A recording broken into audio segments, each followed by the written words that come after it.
But why only I have a What? messages? What? We just changed it. The new one's on the wall. I know, I had to put it in mine too. And that password is just bananas. It's like a bunch of dollar signs and question marks, so. What? Okay, so How about 1, 2, what's 3, the 4? next step? I mean, I know that's bad. What about that? Or something just like, A little.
Good morning, everyone. 3 years ago today, 58 people lost their lives and hundreds more were wounded in the horrific Las Vegas Music Festival shooting. That was 3 years ago today. On behalf of the President and his administration, our hearts continue to break for the victims and their families. They are in our prayers today. Fulfilling his Article 2, Section 2 obligation and following well-established precedent, President Trump nominated an eminently qualified candidate for the Supreme Court, Judge Amy Coney Barrett. Judge Barrett is extremely well qualified. She graduated summa cum laude from Notre Dame Law School, where she received the Hoynes Prize for achieving the best record in scholarship, and she also is a Rhodes Scholar. As Notre Dame law professor Carter Sneed said, "There's just consensus. Amy Barrett is the best student, the smartest, and most talented person to ever come through the University of Notre Dame Law School." In addition to being a gifted student, Judge Barrett clerked for DC Circuit Judge Lawrence Silberman and the Lion of the Court, Justice Antonin Scalia. In 2017, Judge Barrett was confirmed in a bipartisan vote to serve on the Seventh Circuit Court of Appeals. In support of her 2017 nomination, colleagues described Judge Barrett as, quote, "a model of the fair, impartial, and sympathetic judge." Judge Barrett is not only a qualified jurist, but a woman of great character. Judge Barrett is a devoted working mom of 7 children, including 2 adopted from Haiti and 1 child born with special needs.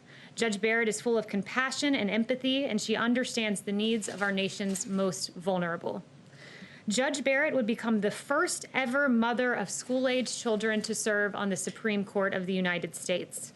If confirmed, Judge Barrett would be the only Republican-appointed woman on the court and the 5th woman in the court's history. Her qualifications are many. Her character is unquestionable. Her devotion to the Constitution and interpreting the law as written is steadfast. Judge Amy Coney Barrett is the right choice to serve on the Supreme Court. And with that, I will take questions. John. Kayleigh, if I could start off, I'd like to ask you for a definitive and declarative statement without ambiguity or deflection. As the person who speaks for the President, does the President denounce white supremacism and groups that espouse it in all their forms? This has been answered yesterday by the President himself, the day before by the President himself on the debate stage. The President was asked this. He said, sure, 3 times.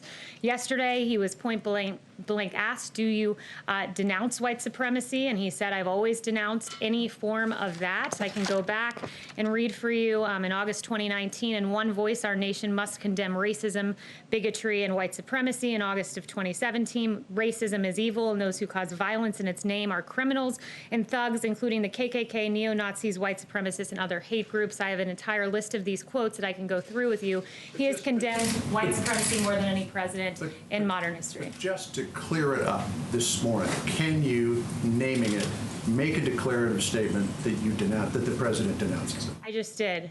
The President has denounced this repeatedly. The President was asked this. You're contriving a storyline and a narrative. I'm just asking you to put this to rest. I just did. I read you all of the quotes, and if you need to see them in writing, I will put them in an email. Paula. So, Kayleigh, can you right now denounce white supremacy and the groups that espouse it? I just did. The President has denounced white supremacy, the KKK, and hate groups in all forms. He signed a resolution to that effect.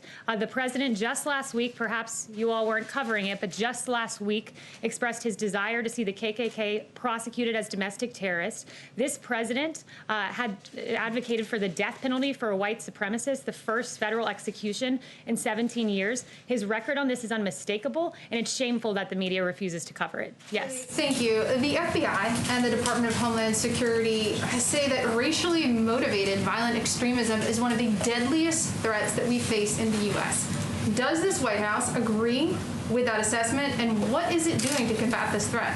The president has done quite a bit to combat this threat. First of all, last week, he also, in addition to saying he wants to prosecute the KKK as domestic terrorists, he said that lynching should be a national hate crime. Again, I think there's no stronger signal that you can send than advocating for the execution of a white supremacist, the first time there's been a federal execution in 17 years. He's been unmistakable. It's different than actually doing it. He's continually condemned it, and it is really... The record on this, to It go to is John's really- question, is mixed. He has condemned it is it, not he's mixed in the equivocated, at slightest. times he said he didn't want to acknowledge it or address it. His record is very mixed on this issue. His record is not mixed in the slightest. And when you go back in Very history, mixed. you can I have see his that history right here. when you go back We have in his history, you can quotes. see that It's Jesse mixed. Jackson It's has mixed. praised the president as someone who served underserved communities. This president with Mar-a-Lago, it was the first Palm Beach club open to African Americans and Jews. And in fact, But his record he is was- mixed. He has he was not been praised. consistent on the issue He of has white been supremacy. So I'm asking you, entirely what has this consistent. White House And it done is quite to shameful. combat It is what the quite FBI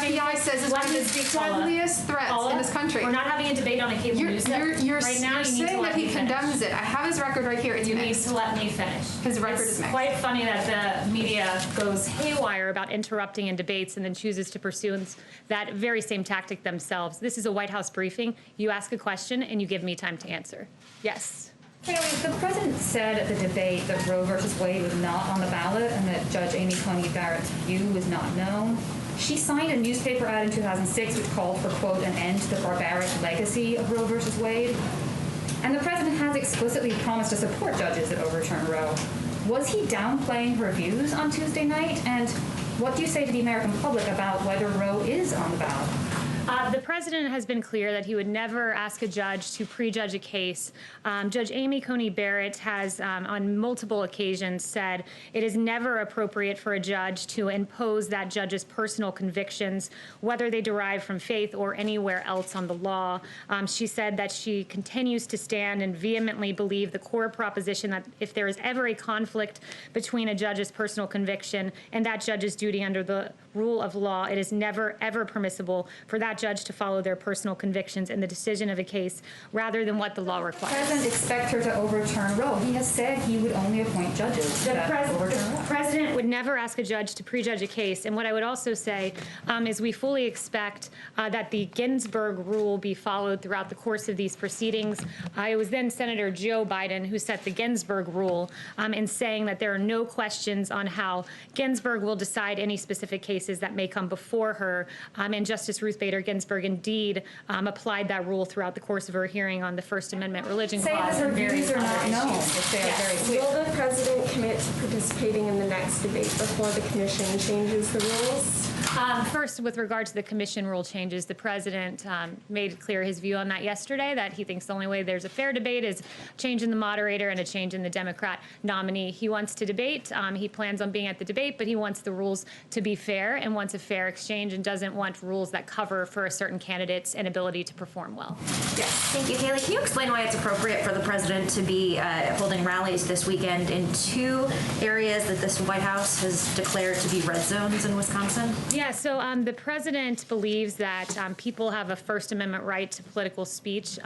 He is having a rally. People can choose whether or not to come. But the governor has begged the White House to please not continue having events like this. Your own coronavirus task force says this is an area that people need to be really careful in, double down on social distancing. So why is it right for the president to be coming in there and holding another rally Well, or two rallies? we employ measures to protect rally goers. We encourage We've all mask covered these wearing rallies. and These people are sanitizing. shoved together. There are thousands of people standing close to each Did other, you watch not the wearing Democrat masks. nominees rally yesterday? There was no social distancing there, so I assume you guys expressed the same line of questioning to the Democrats. But what I would say is this, is there really seems to be two standards of health in this country, one for Trump supporters and one for everyone else. You had 1,300 health experts literally sign a letter that said, we do not condemn these gatherings, speaking of the protests that we all saw play out. We do not condemn these gatherings as risky for COVID-19 transmission. We support them as vital to the national public health. So it's vital if you're protesting, but somehow political speech is no longer vital when it comes to a Trump supporter. Caitlin. So the Proud Boys, or people who consider them to be members of this group, give voice to these misogynistic, Islamophobic, anti-Semitic, anti-immigrant views. They're a despicable group by pretty much anyone's standards. wondered, so when the president was asked about them and you say he denounced them, that's what you're insisting that he did on the debate stage the other night. If that's the case, then why are they celebrating what the president said on the debate stage in front of millions of people? Well, I don't speak for that group, so I'm not sure why you're asking me why they're saying a certain If thing. someone denounced you, you probably wouldn't put it on a t-shirt and make badges of it, right? The president did denounce them. He was asked, will you tell them to stand down? He said, sure, and went on to stand. Which seems like an He instruction. said stand back, and then just yesterday when he was asked, he said specifically stand down, a synonym with stand back, and the president said sure when asked by the moderator whether they should stand down. So No, he again, said- it's really interesting too to see that the media seems to be the only one putting the names of these groups into headlines, into media reporting. He didn't know who the Proud Boys were. The first time I heard of them was in the debate, but the media continues to put these names into circulation and give them a lot of public attention. He was given about Justin. 12 hours, more than that, since from the debate from when he was asked to clarify yesterday. And he didn't come out and clarify yesterday. Instead, he did what you did when John asked you to unambiguously denounce these groups. You just pointed to past things that you've said. You can't, I just don't understand why you knew you were going to get these questions and you don't have a statement ready to just say, we do unambiguously denounce these groups. Caitlin, And they you know what are is- supporters that we welcome. Do you know why people have lost trust in the media? There was a reporter from your network yesterday, and in a tweet said, quote, The president. I'm asking you a question. I don't even know what you're going to bring up, but that has nothing to do with what I'm asking you right now. I sat here when you lobbed your partisan attack question, so you will allow me to give an answer. The president and someone from your network said yesterday in a tweet, the president dodged a question about white supremacy. That was a tweet from a CNN reporter. The president specifically, verbatim, was asked yesterday, white supremacy, do you denounce them? To which he responded, I have always denounced any form of that.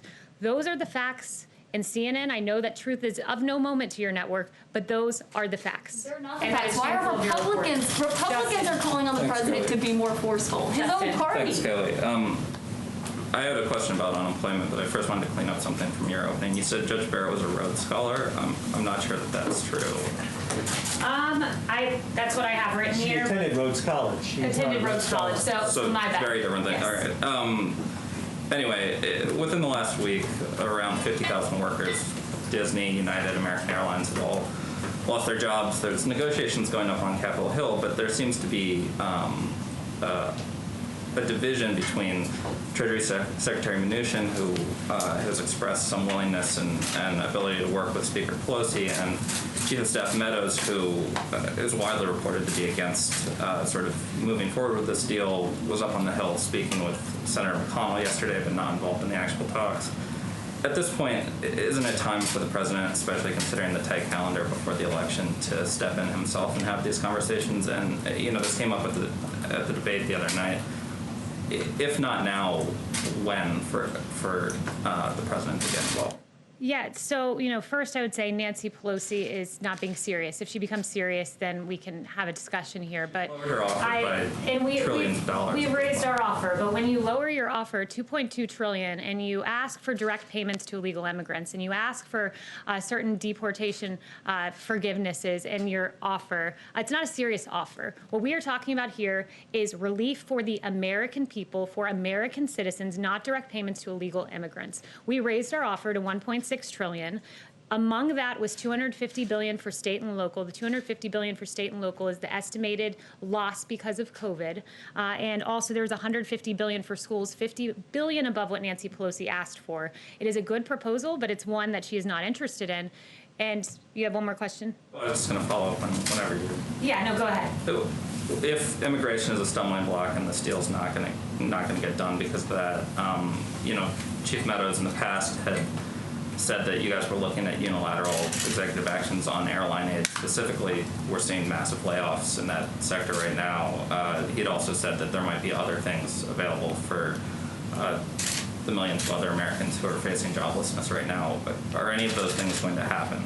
Yeah, it's a great question, and it's very sad to see what's happening in the airline industry. I met a few of the airline workers on a flight who would lose their job, and their job loss, 19,000 people facing layoffs, is because of Nancy Pelosi. The White House right now, you talk about unilateral action. We are willing to look at a plan, legislation that is just clean legislation to protect those airline workers. Nancy Pelosi, rather than playing election partisan politics, should come to the negotiating table. Let's consolidate around things we agree on. And I think something we can agree on is 19,000 workers should not lose their job in the airlines. So it's incumbent upon Nancy Pelosi to engage with Secretary Mnuchin and the Chief of Staff on making that a reality. Yes. Thank you, Kayleigh. As you know, the president has criticized the mail-in voting process quite a bit over the last few weeks. The other day, he said they found a lot of ballots in a river. Who is they? So what the president was referring to are something that we've seen just in the last 7 days, where in Wisconsin there were trails of May ending up in a ditch. That's, I believe, the specific he was referring to, and that included absentee ballots. We're specifically, in this particular statement, though, who is they that found those ballots, and where is this river anywhere in this country? The local authorities. It was a ditch in Wisconsin that they were found, and I can get the article to your inbox if you'd like. And beyond that, if he misspoke, that's fine. No, so that's he I believe he meant a that's what the president was referring to. And you're missing the forest for the trees here. The point is, no, I cover the news, and I like to report accurately in the news. And when the president says they found a lot of ballots in a river, I simply want to know where the river is. No, you simply want to ignore the fact of the matter. Again, I got asked so many questions about this in my Fox affiliates. Where is this river? And I can't give them an accurate information. And that's why I'm asking you. This is what is happening here. You are ignoring the problem here, which is last week in Pennsylvania, you had ballots found in a ditch. That is a fact. In Wisconsin, 7 military ballots, all marked for Trump, were found cast aside. There are problems with mass mail-in voting. I actually don't understand the lack of journalistic curiosity and reporting on this. There used to be curiosity. In fact, the Washington Post, before President Trump highlighted the problems with mail-in voting, they said the result was an unexpected stress test of mail balloting systems when this was tried, many of which were designed to handle only a small portion of the vote and are not ready to scale up in response to the pandemic. So the media once said mail-in voting is not ready to scale up in the middle of a pandemic. Now there's no journalistic curiosity when we're finding Trump ballots cast aside. There's no journalistic curiosity when 100,000 I'm asking you where the river is, and you can't give an were sent out in Brooklyn. If you say the president they were meant a inaccurate ditch, ballots, and then 100,000 more. I just want to know where the river is. And lack of journalistic curiosity. I'm very curious. Where's the river? Yes. That's curiosity. Kayleigh, Senator Tim Scott said the president misspoke at the debate on white supremacy. Did he misspeak? And has he spoken to When Senator the president Scott? denounced white supremacy and said, sure, no, he did not misspeak. Has he spoken to Senator Scott? Yes. Has he spoken to Senator Scott? Yes. Kayleigh, the 1.6 trillion that the administration has voted to Speaker Pelosi, is that the highest top line that the administration is going to go? And Speaker Pelosi also just said that she's expecting a counteroffer from the administration. Is the White House and Secretary Mnuchin preparing one right now? Yeah, right now we have the 1.6 trillion number, and I'll let you know if that number goes up. Thanks, Kayleigh. How does the White House interpret the Pope's refusal to meet with Secretary of State Pompeo? I have not spoken to the president about that, so I'd have to get back to you on that. Yes. Kayleigh, I want to ask you about the statement from the President, Vladimir Putin, and Emmanuel Macron about the conflict in Nagorno-Karabakh. How worried is this White House that this conflict is going to escalate beyond a regional dispute?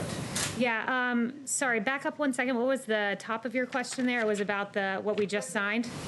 Yeah, there's a statement, I understand, that was put out by Vladimir Putin, Emmanuel Macron, and also Donald Trump that calls for peaceful negotiations. On Armenia, Azerbaijan, right. Yeah, so President Trump, along with President Putin, as you noted, and President Macron, representing the co-chair countries of the OSCE Minsk group, released a statement condemning in the strongest terms the recent escalation of the violence along the line of contact in the conflict zone, and we call for an immediate cessation of hostilities between the relevant military forces. And we also call on the leaders of Armenia and Azerbaijan to commit without delay to resuming substantive negotiations in good faith and without preconditions under the auspices of the OSCE Minsk group co-chairs. Is there, though, just quickly follow up, is there concern about sort of regional powers, major regional powers being drawn into this? Is that something that the White House is sort of actively trying to combat? That's all I have to say on that matter at this time. Yes. Thank you, Kayleigh. I have two questions for you. One about the list of former Trump administration officials who are coming out against President Trump and supporting Joe Biden is growing. Is the president concerned about these dissidents and what they are talking about?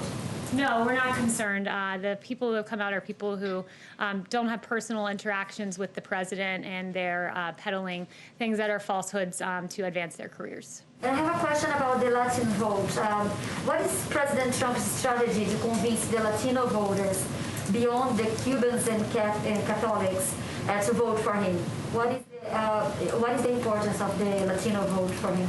Yeah, the president believes that he has a lot of accomplishments for the Latino community, in particular, historic low unemployment, a thriving economy, historic high home ownership for Latino men and women in this country. Those are things that President Trump made possible and will bring back in this economic recovery that we're seeing, this V-shaped recovery. And I'm glad you asked that point specifically, because there was some new data that came out that said as we're recovering in this super V-shaped recovery, we've regained nearly, for the Hispanic community, nearly 6 in 10 jobs lost among Hispanic Americans were regained, and it took Obama-Biden an entire year to recover that many jobs. So the V-shaped recovery is indeed a V-shaped recovery for Hispanic men and women in this country, especially. What about his message against immigration? Do you think this could hurt?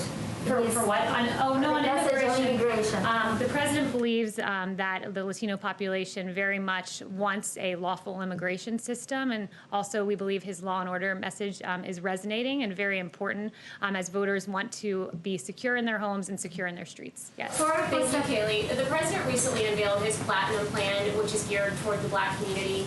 Promises to create 3 million new jobs, $500 billion in access to capital. It's a lot of money, and nobody really seems to be talking about that. Can you tell us how this assistance will be administered and how the White House will follow up to track the success of the plan? Yeah, this is a very important plan for the Black community. It's also, it bears mentioning that in the pandemic, as we've regained jobs, roughly 4 in 10 jobs lost among Black Americans have been gained, and it took Obama-Biden 2 years to do that. So we're indeed outpacing in job growth for the Black community and the Latino community. And the president has promised this community that he's looking to create 3 million jobs in the next term.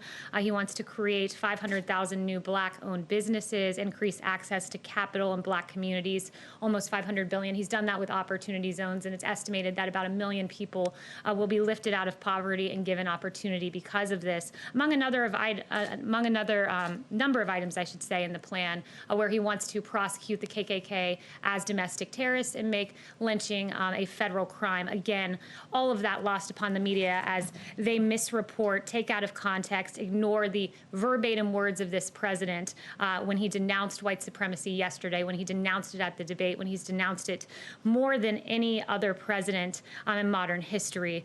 And in fact, something else lost upon the media is the absolute turning of a blind eye to Antifa. Carrying the water for Democrats, the media, it apparently agrees with Jerry Nadler that Antifa violence is a myth. In August Senate hearings, Democrats refused to condemn Antifa. Again, no journalistic curiosity here, despite the fact that Andy Nadeau, who was a victim of Antifa, said Democrats, he should add the media too, have mastered the art of making its violence appear innocuous. Their violence isn't innocuous. Antifa is not an idea. Andy Nadeau can tell you that because he was beaten by a group of protesters, Antifa protesters, suffering brain bleed. Another man can tell you this, who in 2019, the victim, his name was Adam Kelly, suffered from a concussion and got 25 staples in his head, but still silence from Democrats, ignoring this group from Democrats. And in fact, as we just saw recently, there was a Trump supporter who was killed by a 100% Antifa man. That is how he described himself. And again, no reporting here, but I guess I did the job of the media by getting this information myself. This man who was 100% Antifa, this man, in fact, had been arrested before at 2 a.m. on July 5th in a public protest carrying an illegal weapon. He resisted arrest. He was taken to jail where he was merely given a citation, put back on the streets, and the very next month, this 100% Antifa man was lying in wait before he killed an innocent Trump supporter. Ideas do not target police officers. Ideas do not burn down buildings. Ideas do not kill innocent Americans. Organizations do. And Democrats should condemn this shameful group in the same manner President Trump continues to condemn white supremacy. He's not condemning white supremacy. He's not condemning white supremacy.